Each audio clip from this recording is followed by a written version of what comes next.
La iglesia unida en la evangelización. La iglesia unida en la evangelización. Y fíjense, hermanos, de que este tiempo acá, en este lugar, el tiempo que Dios me ha permitido pues pastorear en este lugar, pues hemos podido ver cómo Dios ha bendecido la iglesia, cómo se han agregado nuevas familias, cómo Dios nos abre puertas cuando hay que ir a visitar a alguien, cómo incluso personas que perseveraron en alguna secta durante muchos años se entregaron al Señor en este lugar, testigos de Jehová, mormones. O sea, Dios ha hecho cosas maravillosas. Cómo es que a veces salimos quizás a hacer un mandado y Dios nos abre la puerta para visitar a alguien ese día, y con el tiempo esa persona llega a estar acá. Esa es la gracia de Dios que Él pone en nosotros. Pero hablar de la iglesia unida en la evangelización nos incluye a todos. Y pudiésemos esta tarde hacernos una autoevaluación en los años que llevamos perseverando en la fe. ¿Cuántos años llevamos cada uno de nosotros en una iglesia? ¿Cuántos años llevamos quizá perseverando en las cosas del Señor? Hagamos un autoanálisis de nuestra vida cristiana, nuestro recorrer cristiano, y entonces podemos encontrar ahí por cuántas personas hemos podido orar para que vengan a los pies de Cristo. Somos parte de una iglesia que está en crecimiento y que Dios ha bendecido en este tiempo, pero individualmente, durante los años que usted lleva perseverando en la fe, ¿por cuántas personas ha orado para que reciban a Cristo? ¿Por cuántos de sus vecinos usted ha orado y esas personas hoy perseveran en una iglesia o están acá presentes? Es algo que debemos hacernos esa pregunta. Porque es posible que la iglesia está caminando y la iglesia está creciendo y estamos ahí pensando si es la voluntad de Dios a finales de año abrir el tercer servicio, y qué bueno, qué alegre, pero ¿y en ese trabajo dónde está usted? Porque no puede ser que usted llegue a descender al sepulcro, qué sé yo, a los 80 años sin haber orado por una sola persona que reciba a Cristo. Entonces es necesario hablar de este tema. Entonces vamos a hablar acerca de este tema y vamos a ir a Hechos de los Apóstoles, capítulo 1, versículos del 6 al 9. Este es un pasaje bien conocido. Hechos capítulo 1, versículos del 6 al 9. Dice la escritura: entonces los que se habían reunido le preguntaron diciendo: Señor, ¿restaurarás el reino de Israel en este tiempo? Y él les dijo: no os toca a vosotros saber los tiempos o las sazones que el Padre puso en su sola potestad, pero recibiréis poder cuando haya venido sobre vosotros el Espíritu Santo, y me seréis testigos en Jerusalén, en toda Judea, en Samaria y hasta lo último de la tierra. Y habiendo dicho estas cosas, viéndolo ellos, fue alzado y le recibió una nube que le ocultó de sus ojos. Cuando volvemos nuestra vista a la palabra de Dios, cuando vamos y examinamos estos momentos gloriosos de la palabra del Señor, vemos cómo Jesús en los evangelios nos ilustra el grano de trigo que cae en la tierra y muere. Cuando uno va a los evangelios, va a encontrar a Jesús hablando de que es necesario que el grano de trigo caiga a tierra y muera para que dé fruto. Tras los sucesos de su muerte y su gloriosa resurrección, hermanos, Jesús llama a sus discípulos a que esperasen la promesa del Espíritu Santo. Él les dice: vayan al monte alto y allí esperen la promesa que yo les hice. Yo voy a enviar a mi Espíritu Santo y espérenlo allí.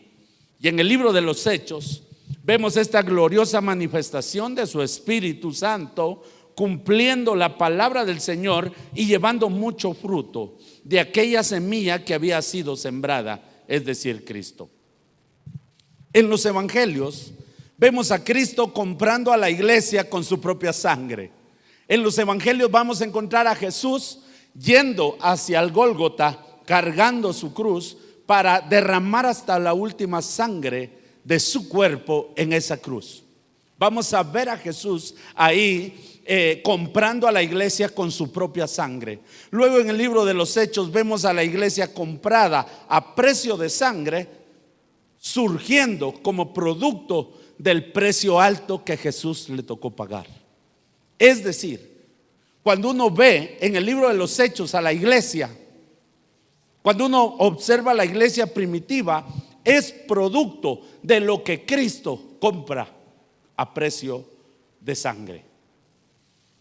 Primero entre los judíos de Palestina y luego entre los gentiles de alrededor, hasta que se establece una base en la gran capital del mundo antiguo, marchando de Jerusalén a Roma.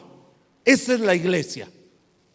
Vemos cómo es que la iglesia empieza a caminar dentro de la promesa de Dios, haciendo realidad, hermanos, aquella palabra: y me seréis testigos en Jerusalén, en toda Judea, en Samaria y hasta lo último de la tierra. Se está cumpliendo lo que Jesús les dice.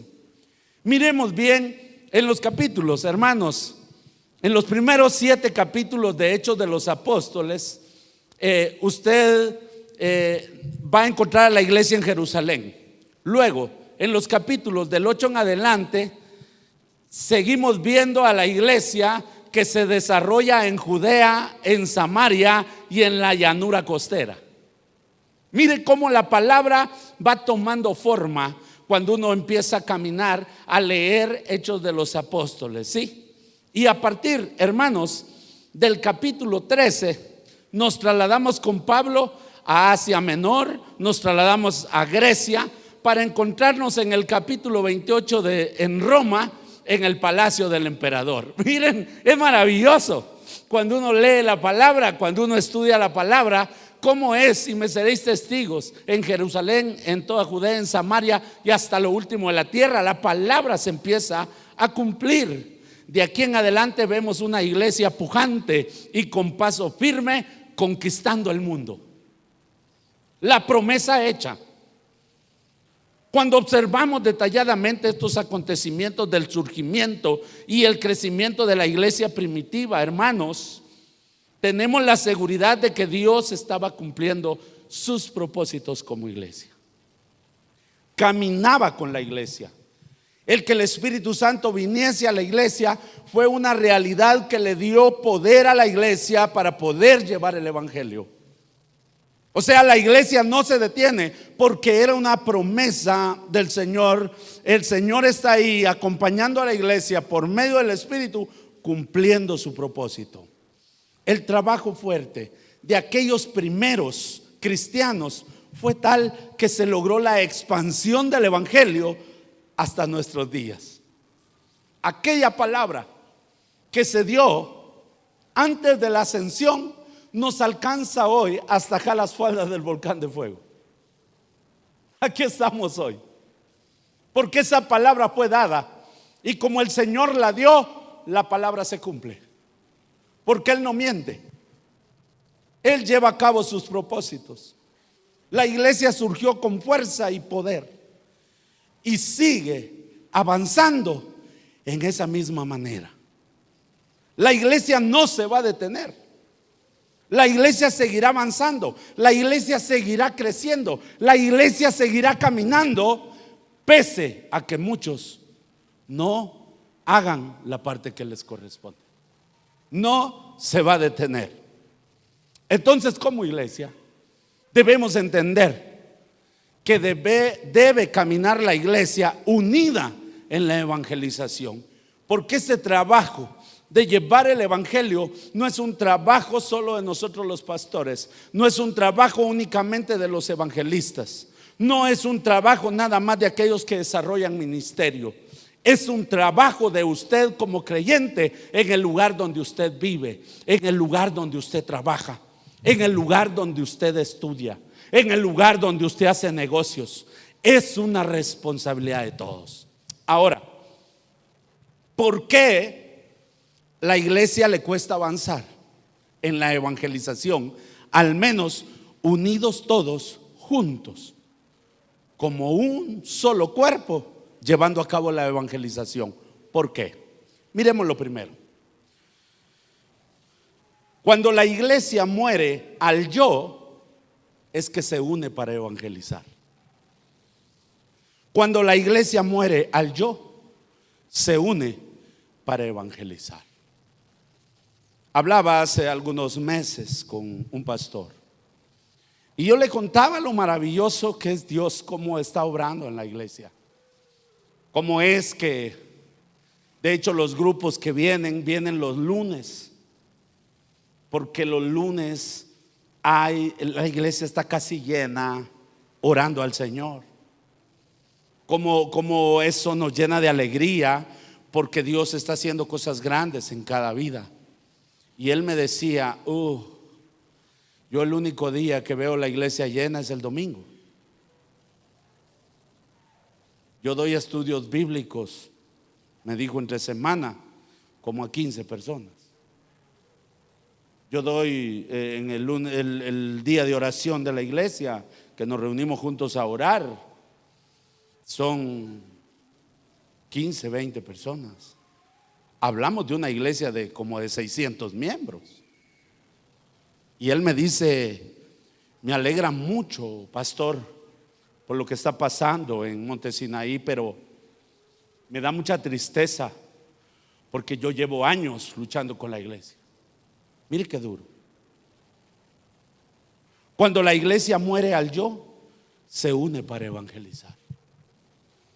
Juan capítulo 12, versículos del 23 al 24. Jesús le respondió diciendo: ha llegado la hora para que el Hijo del Hombre sea glorificado. Escuchen lo que él está diciendo.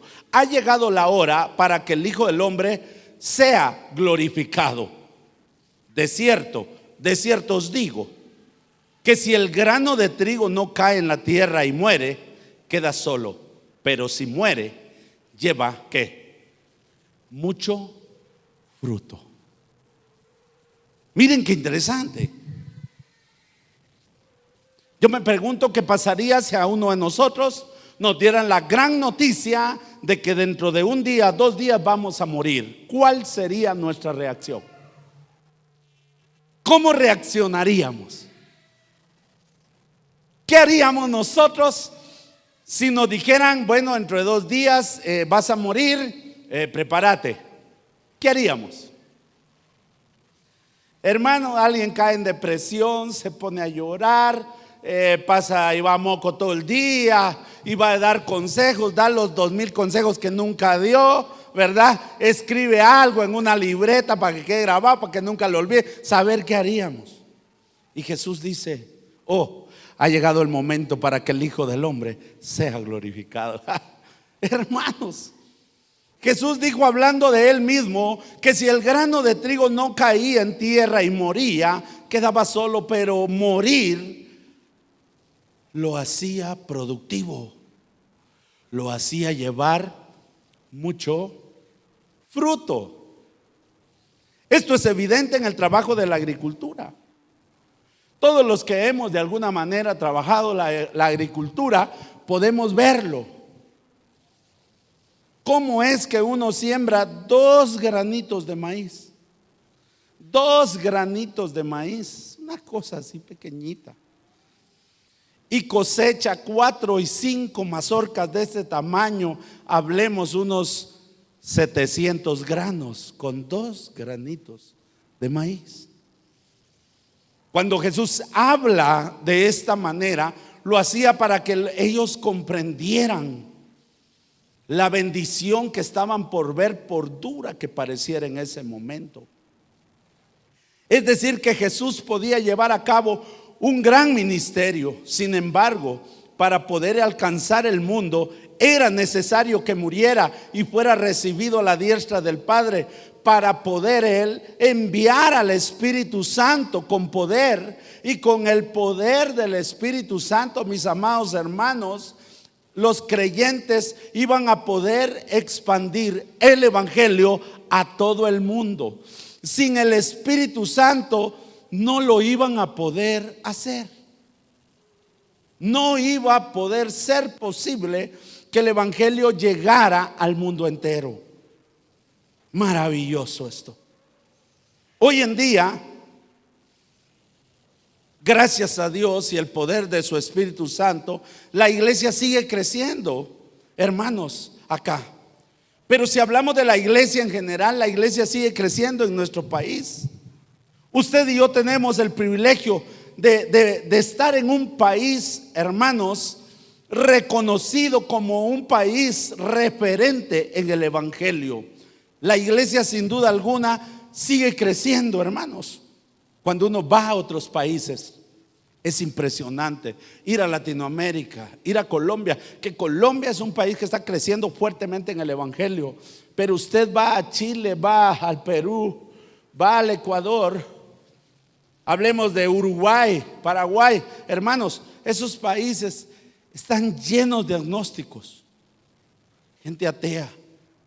El porcentaje del cristianismo es menor, pero bien pequeño. Y cuando uno va y llega a esos lugares, la gente dice: ¿de usted de dónde viene? De Guatemala. Es que casi le hacen rueda. De Guatemala, cuéntenos, es que el Evangelio allá. Estamos en un país que es referente en el Evangelio, hermanos. Está creciendo. Y es porque, a pesar de que ya somos salvos, el cristiano nominal, hermanos, aún no ha muerto al yo. No. Al echar un vistazo dentro de la iglesia, la realidad es que podemos decir que hay una gran mayoría, así como lo oye, podemos decir que hay una gran mayoría, hermanos, de creyentes que ya llevan un tiempo recurrido en el Evangelio. Hablo de aquellos que ya llevan 3, 4, 5, 10, 20, 15 o más años, hermanos. Algunos ya se van a jubilar dentro de la iglesia, que no tienen ni el menor interés de alcanzar una sola alma para el Cristo. De verdad. Por eso yo inicié diciéndole a usted que se hiciera un autoanálisis. ¿A cuántas personas usted les ha hablado de Cristo y ha tenido el privilegio de orar por ellos? Porque la iglesia está creciendo. ¿Gracias a qué? Aquí hay un grupo que sí está comprometido, pero quizá usted no está en ese grupo, porque a pesar que usted es salvo, aún no ha muerto al yo. Sus intereses personales, sus intereses familiares, sus metas académicas y empresariales han tomado un lugar mucho más importante, hermanos, que la obra del Señor, que su propósito en Dios y sus talentos y sus dones espirituales para servir con devoción y responsabilidad. Usted tiene un don espiritual. Muchos de ustedes tienen grandes talentos que el Señor les ha dado, pero usted los ha querido guardar porque no tiene un interés en por qué los tiene o para qué. Y sabe, el problema es que un día usted tendrá que entregar cuentas de eso. Es necesario hablar de eso en esta oportunidad. ¿Sabe por qué?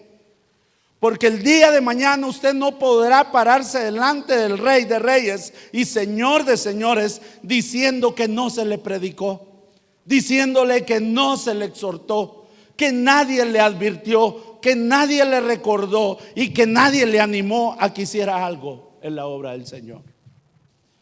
Romanos capítulo 6 versículo 22 dice: mas ahora que habéis sido libertados del pecado, oiga, y hechos siervos de Dios,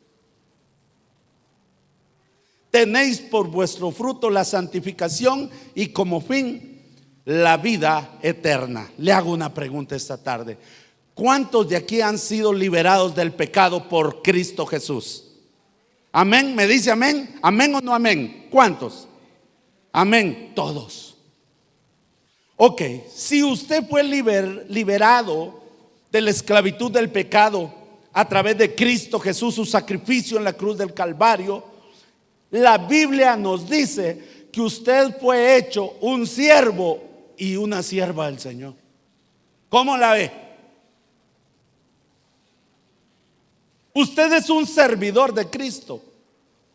Es un servidor en la obra del Señor. Usted fue liberto del pecado para convertirse en la sierva y el siervo del Señor. ¿Se siente así? ¿Se siente un siervo? ¿Se siente una sierva del Señor? Hermanos, miren cómo dice Mateo capítulo 16, versículos del 24 al 25. Entonces Jesús dijo a sus discípulos: si alguno quiere venir en pos de mí, niéguese a sí mismo y tome su cruz y sígame. Porque todo el que quiera salvar su vida, la perderá. Y todo el que pierda su vida por causa de mí, la hallará. La palabra de Dios nos exhorta a ser siervos. Esa palabra doulos, que aparece ahí en el griego, es doulos, significa esclavo. En otras palabras, la Escritura dice que todo aquel que Cristo liberta del pecado, le da libertad del pecado y lo traslada de la muerte a vida eterna, lo traslada a la luz admirable de su Hijo amado. A partir de ese momento, el hermano o la hermana se convierte en un doulos, un esclavo de Cristo. Así, hermanos, esclavos de Cristo. Nos exhorta a morir al yo, a negarnos a nuestros intereses, a que aquellos intereses que ocupen completamente el lugar que de alguna manera debe ocupar Cristo, su iglesia y su obra, los desechemos, analicemos. Por lo general, cuando un siervo o sierva del Señor, cuando un hombre de alguna manera genuina deja todo por Cristo y se dedica al ministerio, Dios lo respalda. Cuando alguien decide: no, yo le voy a servir a Cristo, yo voy a dejarlo todo y voy a servir a Dios. La mayoría de personas, la mayoría de hermanos que hemos tomado esa decisión, Dios nos ha respaldado. El hecho de haber puesto en primer lugar la obra del Señor trae consigo el respaldo de Dios en el ministerio que desarrolla, y todo lo que Él hace para Cristo se empieza a hacer visible. Será normal ver que la obra empieza a crecer. Miren cuando alguien se entrega al Señor y emprende ministerio para darle la gloria a Dios, para engrandecer el reino de los cielos. Cuando alguien se entrega al ministerio y empieza a trabajar para Cristo completamente, es normal ver que empieza a crecer esa obra, que todo lo que se ponga en oración, el Señor empiece a responder, porque decidió morir al yo. Porque el tal hermano o tal hermanita toman la decisión de morir al yo, donde ellos no son importantes, sino que lo importante es la obra de Dios. El hecho de que esta persona muera al yo produce fruto que viene del respaldo de Dios, pero es por la determinación de una persona de morir al yo. Todo eso pasa solo porque una persona tomó la decisión de morir al yo. Toda una iglesia es bendecida. La obra crece porque alguien se entregó completamente. Y también es común ver que en muchos casos el único comprometido sea el pastor, en busca de hacer todo y de todo para que la obra avance. Se ve mucho también. Gracias a Dios, ese no es nuestro caso. Yo estoy agradecido con Dios de poder tener a mi alrededor un equipo de trabajo que se esfuerza y hace cosas grandes para Dios, que se ha atrevido a caminar conmigo creyéndole a Dios, no solo creyendo en Dios, sino creyéndole a Dios sus promesas. Ese es nuestro caso, gracias a Dios. Pero pensemos por un momento, si cada miembro de una iglesia, además de su trabajo, empieza a tener un interés genuino por dar parte de su tiempo a la obra del Señor, parte de su tiempo para visitar y orar por sus vecinos. Póngase a pensar que todos los que esta tarde estamos presentes acá, tomemos 1 hora al día, solo 1 hora, para ir a orar por un vecino, para ir a hablarle de Cristo a un vecino. Solo póngase a pensar lo que sucedería si todos tomamos conciencia de esta responsabilidad y en determinado momento decidimos con aquella amiga, aquel grupo de amigos, compañeros de trabajo, decir: mira vos, ¿por qué no nos reunimos en tu casa a estudiar los salmos? De verdad, tomamos un cafecito y leemos la Biblia. Cuando usted siente, tenga un grupo de 6, 8 personas y que con el tiempo ellas lo acompañen acá y un día se entreguen a Cristo. Solo póngase a pensar si cada uno tomamos una responsabilidad así. Vendrían a aprender en la iglesia todo aquello que necesiten para trabajar en la obra del Señor.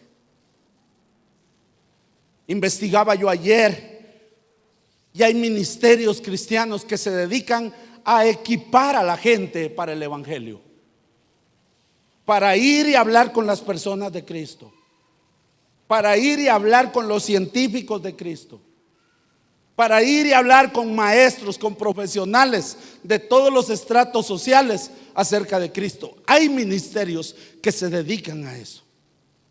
Y sin duda alguna habría que pensar en un espacio para preparar específicamente a aquellos que quieren alcanzar almas para Cristo. Lo haríamos. Sin duda alguna habría una expansión de la palabra de Dios y en las iglesias cristianas no cabría la gente, hermanos, si cada creyente se comprometiera a hacerlo. El morir nos permite ver a Dios actuar poderosamente en la evangelización de la iglesia. ¿Me dice amén? La iglesia primitiva, como ya vimos la semana pasada, no se sentía dueña de nada. La iglesia primitiva había gente muy poderosa, muy acaudalada, pero cuando se trataba de dar, no le importaba. No decían: es que esto es mío, ¿verdad? No, lo vendían y lo daban para las necesidades de sus hermanos. ¿Saben por qué? Porque la obra de Dios era primero. Hermanos, si hay alguien que aún sus intereses prevalecen sobre la importancia de la obra del Señor, lo invito a que tome parte de este privilegio de ser verdaderamente doulos, un siervo, una sierva del Señor en la evangelización. Amén. Lo segundo, el diseño de Cristo es que la iglesia logre expandir el evangelio. Ese es el diseño. Ese es el diseño. Por eso a veces hablamos con algunos siervos del Señor, cuando tenemos la oportunidad de capacitarlos, y preguntamos a los siervos: ¿a dónde van este año? ¿A dónde van? ¿Qué van a hacer? Y algunos se excusan diciendo: a predicar. ¿Pero qué van a hacer? Predicar, ayuno, oración y predicar todos los días, predicar. No, pero ¿qué van a hacer? No es solo de predicar, ayunar, orar, predicar. No. ¿Qué van a hacer con la iglesia? ¿Qué van a hacer con el liderazgo de la iglesia? ¿Cómo van a capacitar la iglesia? ¿Qué estrategia van a usar? Porque el diseño de Cristo es que la iglesia logre expandir el evangelio. Hechos 1:8. Pero recibiréis poder cuando haya venido sobre vosotros el Espíritu Santo, y me seréis testigos en Jerusalén, en toda Judea, en Samaria y hasta lo último de la tierra. El diseño del Señor es que la iglesia fuera fructífera y efectiva en llevar a cabo la tarea evangelizadora, porque lo que hace efectiva esta tarea es la presencia poderosa del Espíritu Santo de Dios en la iglesia. Sí, hermanos, esto lo hace posible. A través del creyente el Espíritu Santo está presente.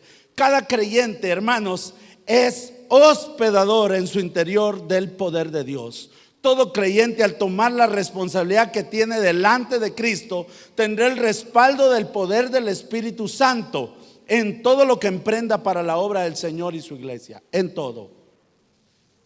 Hemos aprendido acá a no tener temor a hacer cosas grandes para Dios.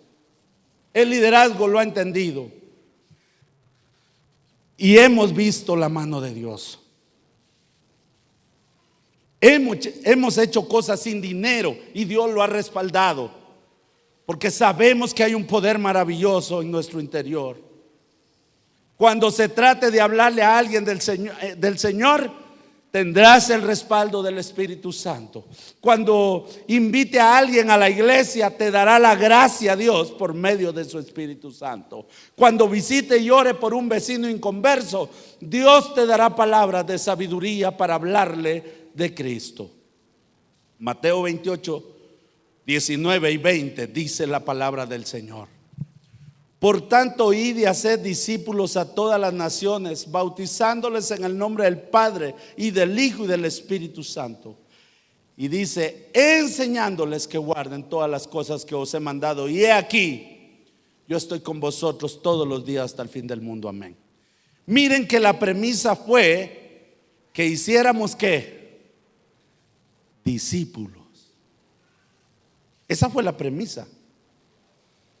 Gente comprometida, personas que al seguir al Señor estén dispuestas a negarse a sí mismas. Esto es lo que debemos hacer. Eso es lo que usted debe ser, un discípulo del Señor. Gente que tenga conciencia que la salvación es por gracia, pero no es gratis.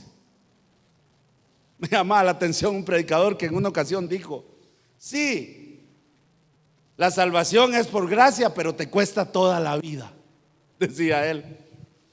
Hermanos, que estemos conscientes que el precio fue muy alto, inimaginable, que somos salvos por gracia, pero que la gracia no es barata. Costó la sangre de Cristo, del Hijo de Dios. Amén. Lo tercero, quiero que miremos, en vista de que el Señor nos manda a ser discípulos, la distinción de un verdadero discípulo. ¿Cómo se ve un verdadero discípulo? ¿Cómo es? ¿Cómo se distingue el verdadero discípulo? Le voy a leer 3 pasajes que nos dan una referencia de lo que es un discípulo. El primero está en Filipenses 2, versículos del 5 al 8. Aquí habla de Jesús. Haya pues en vosotros este sentir que hubo en Cristo Jesús.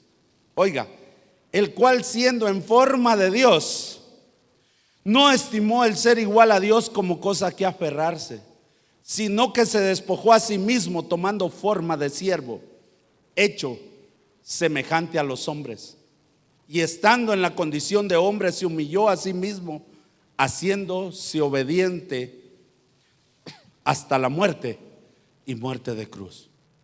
Siendo igual a Dios, no estimó ese lugar como cosa a que aferrarse. Dice que se despojó de ese privilegio. Mateo 19, 27. Entonces respondiendo Pedro le dijo: he aquí, miren cómo le dice, nosotros lo hemos dejado todo y te hemos seguido, ¿qué pues tendremos? ¿Qué habían dejado? ¿Qué habían dejado? Todo. Te hemos seguido. Filipenses 3, versículos 7 y 8, hablando de Pablo. Pero cuántas cosas eran para mi ganancia, las he estimado como pérdida por amor de Cristo. Y ciertamente aún estimo todas las cosas como pérdida por la excelencia del conocimiento de Cristo Jesús, mi Señor. Oiga esto, por amor del cual lo he perdido todo y lo tengo por basura para ganar a Cristo. Esos son discípulos. Ahí está el discípulo del Señor. Lo primero, ¿cómo se distingue un verdadero discípulo? Un compromiso genuino y completo con la obra del Señor. Está comprometido. Esto es lo primero que define a un verdadero discípulo del Señor. Ha muerto al yo. La obra del Señor ocupa un lugar muy importante en su vida. Cuando se trata de servir, no se queda fuera. Él sabe que es primordial servir a Dios. Su posición social, su comodidad, su popularidad no tiene mayor valor que Cristo. Hoy en día, muchos les gustan los reflectores. Hoy en día, aún las redes sociales han corrompido a cantidad de predicadores, pastores y siervos del Señor, donde sus ministerios los mide un rating de like y me gusta, donde el ministerio lo define cuántas veces ha sido compartido, y para eso pareciera que eso les da una posición. No es así. Jesús no estimó el ser igual a Dios como cosa que aferrarse, sino hacer la voluntad del Padre. Los discípulos dejaron todo lo que nosotros amamos con tanta fuerza, hermanos. Ellos lo dejaron para hacer la voluntad del Señor. ¿Cuántos no ponen como excusa a su familia para estar acá? No, es que mis hijos. Dicen los dos, es que mi esposa. No, que es mi esposo. No, que el niño. No, que, ¿saben? Algunos no pueden dejar los pollos solos. Es que los pollos se van a salir. ¿Qué tienen que ver los pollos con el evangelio? Perdóneme. Hermanos, Pablo consideró el estatus social que le había costado construir como basura comparado a hacer la voluntad de Cristo. Sí, hermano, ¿qué pasara? Para los que están presupuestados por el gobierno, ¿qué pasara si el Señor te llama al ministerio ahorita? ¿Qué harías? ¿Qué harías?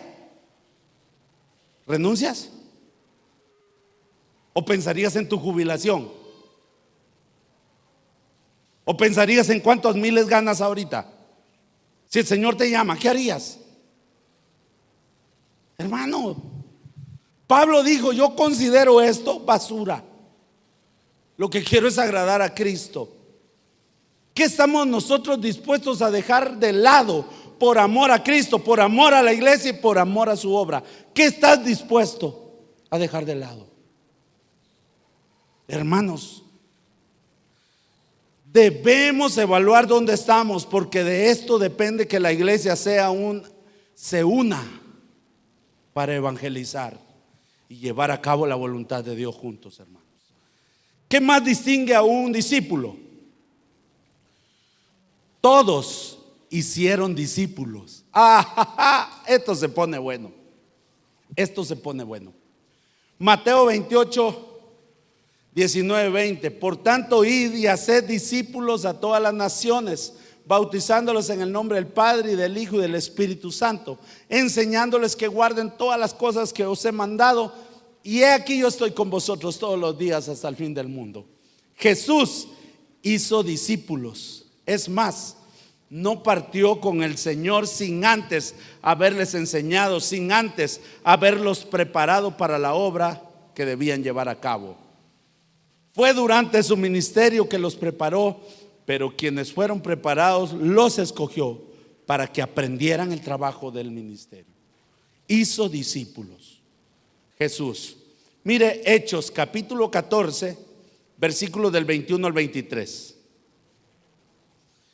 Y después de anunciar el evangelio a aquella ciudad y de hacer muchos discípulos, volvieron a Listra, a Iconio y a Antioquía, confirmando los ánimos de los discípulos, exhortándoles a que permaneciesen en la fe y diciéndoles: es necesario que a través de muchas tribulaciones entremos en el reino de Dios. Y constituyeron ancianos en cada iglesia, y habiendo orado con ayunos, los encomendaron al Señor en quien habían creído. Después de enseñar a muchos discípulos, de ellos fueron escogidos los ancianos que habían de hacerse cargo de cada iglesia, hermanos. De cada iglesia salían los pastores que iban a cuidar de ella. No había necesidad de andar buscando de otro lado. De la iglesia se hacían discípulos y de ahí escogían a alguien que se hiciera cargo de la iglesia. De ahí salían. Yo cuando escribí este bosquejo, que yo, ¿cuántos pastores habrán acá en Sinaí? Aquí están. Según de Timoteo, hermanos, capítulo 4, del 9 al 13. Oigan, pónganle atención a esta lectura. Procura venir pronto a verme, porque Demas me ha desamparado amando este mundo y se ha ido a Tesalónica. Hubo uno que se desertó del trabajo del Señor. Pero miren aquí en adelante. Crescente fue a Galacia. Ahí hay un discípulo, miren. Fue a Galacia. Y Tito a Dalmacia. Otro discípulo, mire. Solo Lucas está conmigo. Otro ahí. Toma a Marcos y tráelo contigo, porque me es útil para el ministerio. Miren, ahí hay otro. A Tíquico lo envía a Éfeso. Eso es maravilloso, hermano. A Tíquico lo envía a Éfeso.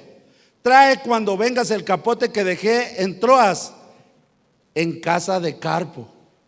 Otro discípulo, mire. Y los libros, mayormente los pergaminos. Cuando se es discípulo, se está dispuesto a ir donde quiera que sea enviado para cumplir la obra de Dios. Sí, hermanos. Lo que definía a los discípulos es que hacían discípulos, gente comprometida. Pablo tiene gente que está dispuesta a ir donde sea necesario enviarlos. ¿Sabe por qué? Porque son discípulos. Si cada miembro de la iglesia actúa como debe actuar un discípulo, la iglesia se puede unir para evangelizar. Qué bonito sería, hermano, que eran familia tal, van a evangelizar a 5 familias ahí, les vamos a dar los nombres. Por favor, les pido que trabajen duro con ellos este año. Su tarea son 5 familias. Y usted los invita a café, los va a visitar, va a orar por ellos, les pone una película cristiana, se los trae un día para la iglesia. Tal vez no vinieron el otro fin de semana, pero usted empieza a trabajar con 5 familias. Imagínense que usted lo cumple. Y lo último, con esta termino. ¿Cómo se distingue un discípulo? Obediencia y dispuesto a sufrir por Cristo y su obra. Hermanos, Cristo fue a la cruz. Cada uno de los discípulos sufrió, murió por el evangelio. Pablo se entregó por el evangelio. Llega un momento donde él dice: he acabado la carrera, he guardado la fe. Por lo demás me está esperando la corona de justicia, la cual dará Dios no solo a mí, dice. Si tú te comprometes, dice, también a ti te la dará. Y puedo ver al apóstol Pablo, después de haber preparado tantos discípulos, después de haber sufrido tanto golpizas, después de haber sufrido cárceles, después de haber arriesgado su vida, y que era un hombre bien conocido, merecía que allá estuviera toda aquella gente ovacionando a Pablo en su última hora de vida. Pero adivinen, estaba solo. Estaba solo. Solo puedo imaginarlo aquella mañana, que caminaba encadenado de sus pies y de sus manos al patio de aquella cárcel. Y había un poste de este tamaño donde él tenía que colocar la cabeza para que su justiciero con un hacha le cortara la cabeza.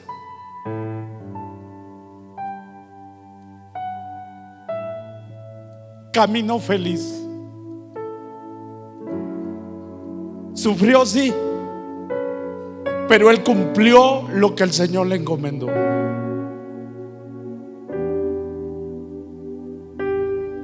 ¿Por qué nosotros no podemos sufrir? Porque una mala mirada te desilusiona. ¿Por qué actúas como cristiano como que fueras un niño caprichoso? ¿Por qué? Porque no valoramos la gracia. Porque para nosotros la gracia es sinónimo de gratis, y no es así. Costó la sangre de Cristo.